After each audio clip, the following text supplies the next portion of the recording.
Good morning and welcome back from summer. I know you guys woke up this morning like, yes, I cannot wait to spend the next 9 months in school. I cannot wait to learn more about U.S. history and physics and anatomy and all those types of things that you guys are taking. But here you are, excited, ready to learn. Just cannot wait to dive more into U.S. history. So here we are, Chapter 1, A Nation is Born. Now this chapter, a quick summary, this is going to be all about the United States and how we became a country. Going to be dealing with how, I guess, people got here to begin with.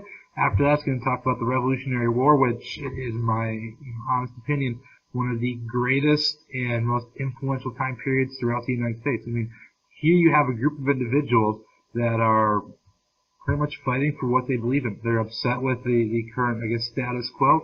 So they kind of figured, why wait? Why live kind of in that time period and not do what they want to do? So, anyways, here we are, Chapter 1, A Nation is Born. First slide, European exploration. So, kind of at this time period, we don't know when people got here. You know, we kind of have this radioactive carbon dating to figure out maybe people came here about between 15,000 to 30,000 years ago. But what we do know, they crossed the land bridge and most likely they were nomads, meaning that they just kind of moved from place to place and realistically they just go around and they follow the animals, follow the herd, because that is where their life is going to be the easiest. Follow those water paths and make sure you have that to survive here. So, to begin with the European exploration, this is going to start after the Middle Ages. And I know last year in World History with Mr. Phil, I'm sure you guys talked quite a bit about the Middle Ages. So we're not going to get into a lot of detail about what that was like or what all happened throughout the Middle Ages. But what we do know, and kind of one of the most important things this time period, is the European, they are interested. And I shouldn't just say interested. They are very, very interested in resources from Asia. And what I mean by that, they want perfume. They want silk. They want to be able to kind of show off this fancy lifestyle. They also want spices, because at this time period, think about this, put yourself in the situation. A lot of the meat that they ate, it was spoiled, it was rotten, it tasted disgusting. So just like a lot of you today, they just poured and doused salt all over it to make sure it was going to taste better. So, these are the types of things that Europeans are going to become interested in. And, just like today, thinking about supply and demand, which is going to be a huge, huge theme of our class, they're going to pay top dollar for it. So now they have to figure out how they're going to be able to get all these resources, how they can be able to get it at an affordable rate, and how they're going to make a profit. So now the Europeans, they are going to start this idea of exploration here. So Portugal, they're the first country to kind of take this lead. They're going to start to search for a trade route around Africa to Asia. This is going to start in the 1400s, because if you look at a map, or if you think about what you know about, and again, they want to make money, they want to make it as quick as possible, therefore, they need to figure out a way to kind of speed that process up. So that's going to be kind of the start of European exploration with Portugal. Now Spain, they are going to kind of be the conquerors here in the end. Now Spain, they are going to fund Christopher Columbus. And this is a name I'm sure all of you have heard. And I'm sure you probably heard the poem, Christopher Columbus Sailed the Ocean Blue in 1492. Now, he was, I guess, credited with quite a bit. He doesn't land where you think he does. Kind of one of the myths was he discovered America.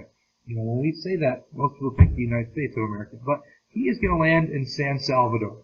And once this takes place, once he realizes that he gets to this new location, and realistically, he had no idea that he just discovered a new world. He thought he was in Asia, which that was his goal.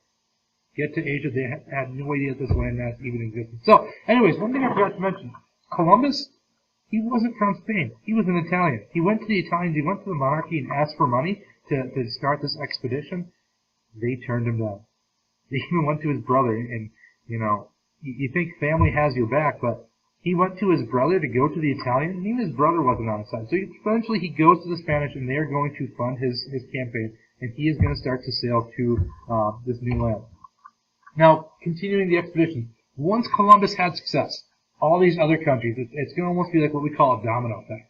One after another are going to start to do this. So the new land is going to be named after Amerigo Vespucci. And once you start to have all this new land, and you have all this new territory, you have to try to figure out who is going to be responsible for it. Is it the first people that get there? Is it going to go to a specific country? Is it just going to be split up? No one really knows at this point. So in 1494, we had the Treaty of Tordesillas, and this confirms Spain's right to most of these newly discovered lands. So really, if Spain wants it, they have it. If they want to give it up, they have absolutely every right to be able to do so. And this is going to kind of start this continuing expedition of what's going to be known as the conquistadors. Now, the conquistadors, that Spanish word translates to conquerors.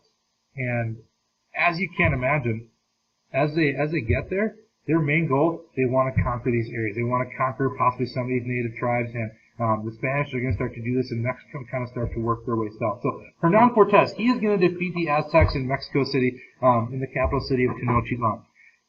This was something that it was kind of easy, because the Aztecs this time period, they had a little bit of technology. They had some of the things that were working for them. But all of a sudden, here come the Spanish. And they have all these people that are dressed in armor. They have all these people that have horses. I mean, you grow up today knowing and thinking what a horse is like. But could you imagine going to battle and just seeing this huge, majestic beast all of a sudden on the other side? They're going to start to give it. So Hernan Cortez, he defeats the Aztecs, and he just kind of thinks, I'm going to stay here. He got gold, he got glory, he did all this for God. He doesn't really see a need to keep going. So he puts his number 2 in command of the conquistadors, Francisco Pizarro. He is going to go and he is going to conquer the Incans. And this is kind of an interesting story. He went to the Incans and he kind of threatened and told them he was going to take it over, but he wanted to do it peacefully. But he had one condition. And that one condition, they had to accept the Christian faith. So he went to the person that was in charge of the Incans, handed them a Bible, and to start the war, the Incan, he dropped the Bible. Francisco Pizarro viewed that as so disrespectful, so out of line, that he declared war. So now the conquistadors, they pretty much start to conquer all these areas. Juan Ponce de Leon, he is going to go and play in Florida for Spain. And once they start to have this area, once they start to have it taken over, one of their main missions was to spread religion. And there's kind of 2 different ways that this happened. One was a little bit more successful than the other one. And try to think about which one you think is going to be more successful. And I'll ask you guys this when I go around and check your notes. But the first one was, we are going to go and we are going to force it upon them. They have absolutely no way to stop it. We're going to show our military, we're going to show our power, we're going to show our might, and we're going to force it upon them. The second one, people move into an area, they would start to camp out, they would start to make friends, they would start to build and grow this church, and then from that's when they started to kind of be a little bit more peaceful and start to get kind of transition people into this new religion. So I'll talk to you tomorrow about what you think is going to be the most important thing. Now, once all this happened, you have a cultural change. And America, we are known as a melting pot. Think about what your favorite foods are. Think about what your favorite things to do are. When I ask this as a class, and I'll ask a lot of people, they'll say, oh, my favorite food is pizza, or it's some sort of pasta, or hamburgers, or all stuff like that. That wasn't stuff that was originally from the United States. This is from other cultures coming together and blending into this new location, into this new area, and forming a new culture out of it. So the Native Americans, they are going to introduce new farming methods to the Europeans. This is going to be the first thing that takes place, because realistically, without the Native American help, without the Native American assistance, they would not have been able to survive. They came and they thought they had this new idea of what to grow, bring things over from Europe, and it's going to be the same thing. That's not going to happen. So anyways, the Native Americans, they're going to be the first people to kind of help out with that farming method. They also help the Europeans with inventions such as canoes, snowshoes, ponchos, all these other types of things that we almost take for granted because we know what they are, we know how to survive without it. They're going to start to help them out. But it doesn't just go one way, it goes both sides here. So the Europeans, they introduced the Native Americans to many new crops such as wheat and rice, and again started to kind of change all of these new things and start to come up with this new technology. But with all this, there is going to be deadly changes that also take place. Here we are immune to certain diseases.